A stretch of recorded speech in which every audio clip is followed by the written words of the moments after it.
Representing our 2014 degree candidates is cartooning major Molly Ostertag.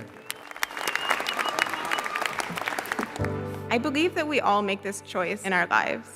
Do we engage more with life and push ourselves to create something original, or do we coast on the surface? I don't think we would be here today if we chose to have less in life. We chose to make a life of this. We committed to our dream.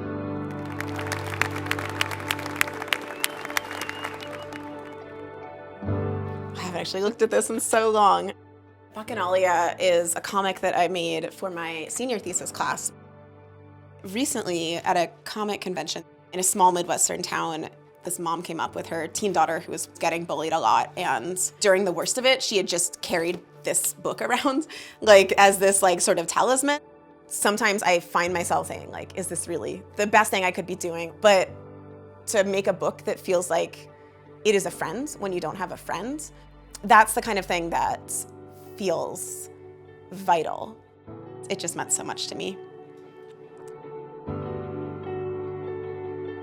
I don't think I applied to any other schools. I just applied to SVA because I knew that that was it. That was the place to get the education that would take me where I wanted to go.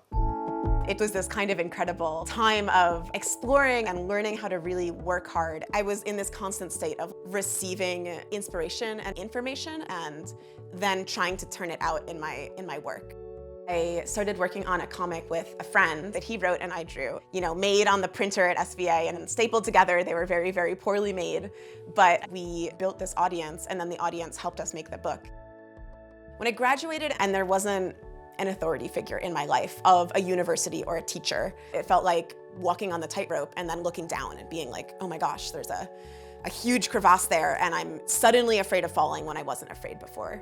That did start to introduce a little self-doubt.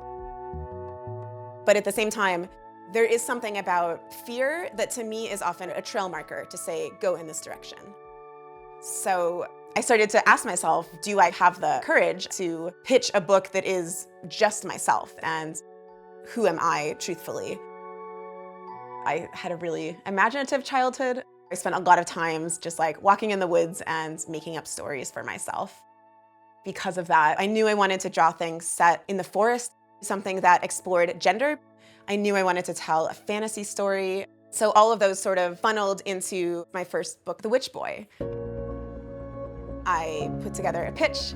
It was very scary. It took a really long time to make sure that I was solid on the story.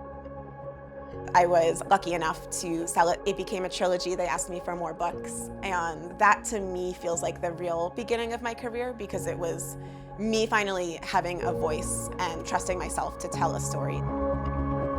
So to every young artist, I would give the advice, pursue the thing that you are passionate about. Pay attention to where your fascination falls. Go into the wilds of your brain that you have to go into in order to come out with something that feels incredibly impactful.